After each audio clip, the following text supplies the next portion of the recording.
Video like जरूर कर लीजिए और ऐसे वीडियो लगातार फ्री में पाने के लिए चैनल को तुरंत सब्सक्राइब कर लीजिए और बेल आइकन को जरूर टैप कर लीजिए ताकि आगे भी सारे वीडियो आपको मिलते रहे। यूट्यूब में फॉलो करते हैं तो प्लीज ये वाला फ्री टेलीग्राम चैनल जरूर ज्वाइन कर लीजिएगा। सारे नोटिफिकेशन सारे अपडेट यहीं पे आते हैं, ध्यान रखिए। नमस्कार दोस्तों, स्वागत है आपका यूपीपीएससी बेस्ट ऑनलाइन कोचिंग के इस यूट्यूब चैनल पर। आज की इस वीडियो में हम लोग 1857 के विद्रोह के कारण स्वरूप परिणाम को समझेंगे।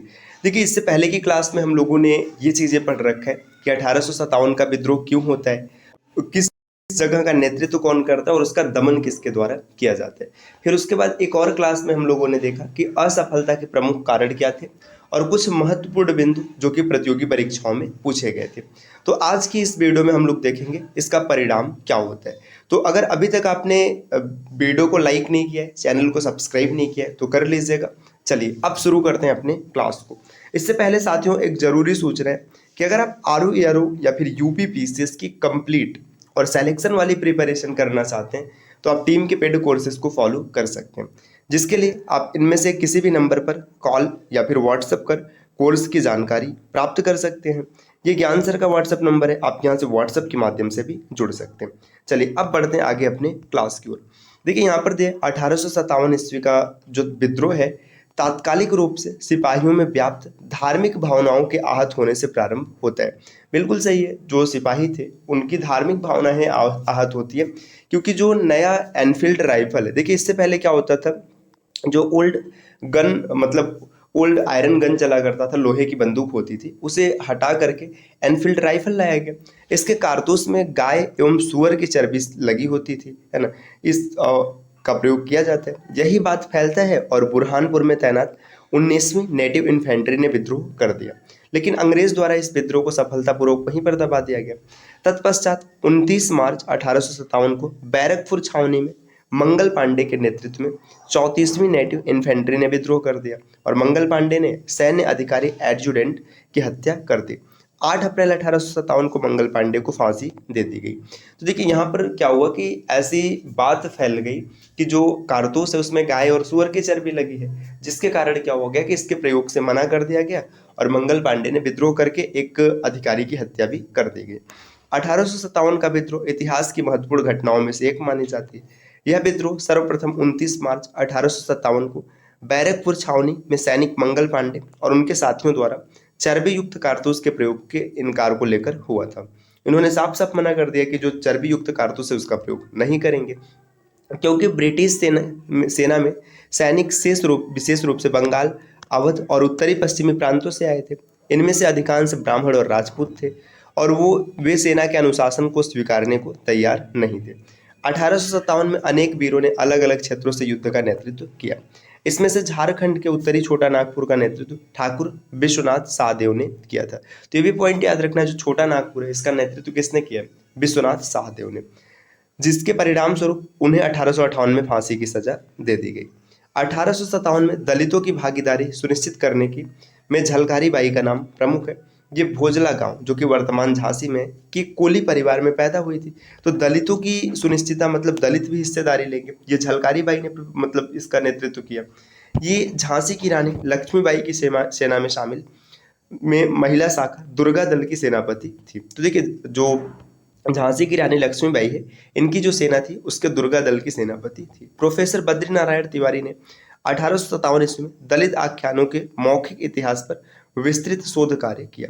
2004 में इनकी पुस्तक multiple marginalities and anthology of identified Dalit और राइटिंग्स निकली। तो दलितों ने भी इसमें बढ़ चढ़कर हिस्सा लिया था।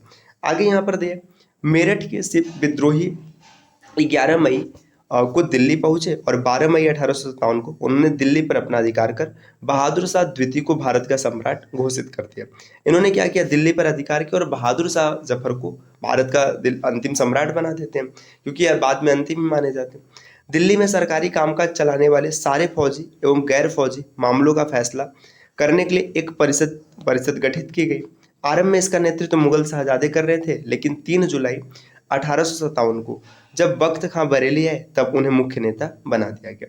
20 सितंबर 1857 को दिल्ली पर अंग्रेजों का अधिकार हो गया, परंतु इस संघर्ष में निकोलसन मारा गया। देखिए क्या होता है कि जब इस पर अंग्रेज अधिकार कर लेते हैं भारतीय, तो अंग्रेज फिर से इस पर हमला करते हैं दिल्ली को कब्जाने के लिए, और इसमें निकोलसन की मृत्यु हो जाती है। एडिसन ने सम्राट के दो पुत्रों मिर्जा मुगल और मिर्जा ख्वाजा सुल्तान और पोते मिर्जा अबू बकर को दिल्ली के लाल किले के सामने गोली मार डाला तथा बहादुर शाह द्वितीय को हुमायूं के मकबरे के पास गिरफ्तार कर लिया गया।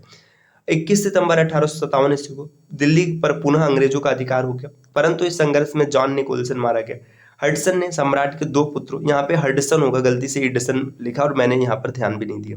हडसन ने क्या किया, सम्राट के दो पुत्रों को मतलब मार दिया और एक नाती को भी मार दिया, और बहादुर शाह को ने कहा कि हिंदुस्तान पर शासन करने की इच्छा मुझे नहीं है। हडसन ने उसे हुमायूं के मकबरे के पास गिरफ्तार कर लिया और उसे रंगून, जो कि वर्मा है, वहां पे निर्वासित कर दिया और यहीं पर इनकी मृत्यु भी हो जाती है। भारत के स्वतंत्रता संग्राम की प्रमुख क्रांतिकारी वीरांगना भीखाजी कामा का जन्म 24 सितंबर 1861 को मुंबई में हुआ था, है ना। आगे दिया है, ये 1902 ईस्वी में इलाज कराने लंदन गई, जहां उनकी मुलाकात दादा भाई नौरोजी से हुई और धीरे धीरे स्वतंत्रता संग्राम की रुख बढ़ने लगा। वंदे मातरम नामक पत्र का प्रकाशन आरंभ किया और अंग्रेजी अत्याचार के खिलाफ जनता के बीच प्रचार करती रही। 1907 में आयोजित विश्व के समाजवादी सम्मेलन में भीखाजी ने भारत की जनता का प्रतिनिधित्व किया था, और वहीं पर अन्य राष्ट्रों के ध्वज फहरते देख भीखाजी भी भारत का राष्ट्रध्वज बनाकर फहराया। इसमें लाल, पीला और हरे रंग की 3 पट्टियां थी। इन हरी पट्टी में कमल के फूल थे, ये फूल भारत के 8 प्रांतों को दर्शाते थे। पीली पट्टी में देवनागरी भाषा में वंदे मातरम लिखा था और नीचे लाल पट्टी में सूर्य और चंद्रमा बने थे। तो जब ये विश्व सम्मेलन होता है वहां पर हिस्सा लेते, तो वहीं भीखाजी कामा भारत का झंडा फहराती है। क्लेमेंसी रेसोल्यूशन, जिसे क्षमादान भी कहा जाता है, 31 जुलाई 1857 के प्रस्ताव द्वारा लाया गया, जो उन रेजिमेंट के सिपाहियों के बीच अंतर करता था जिन्होंने विद्रोह किया था और अपने अधिकारियों और यूरोपीय नागरिकों को मार डाला था। 1857 ईस्वी के विद्रोह के दौरान मुगल बादशाह बहादुर शाह जफर नाम मात्र का शासक था। असली ताकत फोर्ट ऑफ सोल्जर्स के पास थी, जिनका प्रमुख जनरल बख्त खां था। तो 1857 का की जो क्रांति थी, इसमें बहादुर शाह जफर बस नाम मात्र का था, असली शासक जनरल बख्त खां के पास थी। अवध इन रिवोल्ट पुस्तक रुद्रांशु मुखर्जी द्वारा लिखा गया, जिसका पहली बार प्रकाशन 1984 में किया गया था। यह पुस्तक 1857 के विद्रोह के रुचि और बहस को जारी रखता है। यह पुस्तक विद्रोह में परिवर्तन और उसकी प्रासंगिकता के बारे में भी बताता है। झांसी का झौकनबाग हत्याकांड 8 जून 1857 को हुआ था। झांसी में 1857 ईस्वी में विद्रोह का नेतृत्व रानी लक्ष्मीबाई ने किया था और इसका विद्रोह हुरोज ने किया था, बस इतना याद रखना। राजस्थान में 1857 के विद्रोह की शुरुआत नसीराबाद से हुई थी। तो राजस्थान में यह विद्रोह नसीराबाद से शुरू होते हैं। 28 मई 1857 ईस्वी को नसीराबाद की 15वीं नेटिव इन्फेंट्री के सैनिकों ने विद्रोह कर दिया था।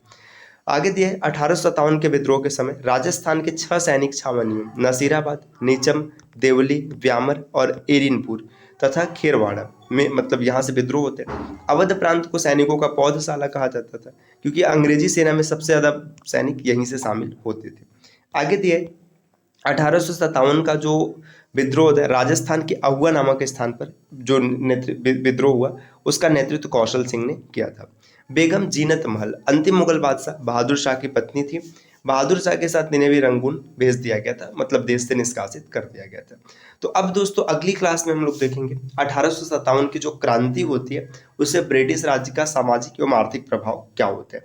तो चलिए अब आपसे मिलते हैं अगले वीडियो में कुछ नए और इंटरेस्टिंग इन्फॉर्मेशन के साथ। तब तक के लिए नमस्कार।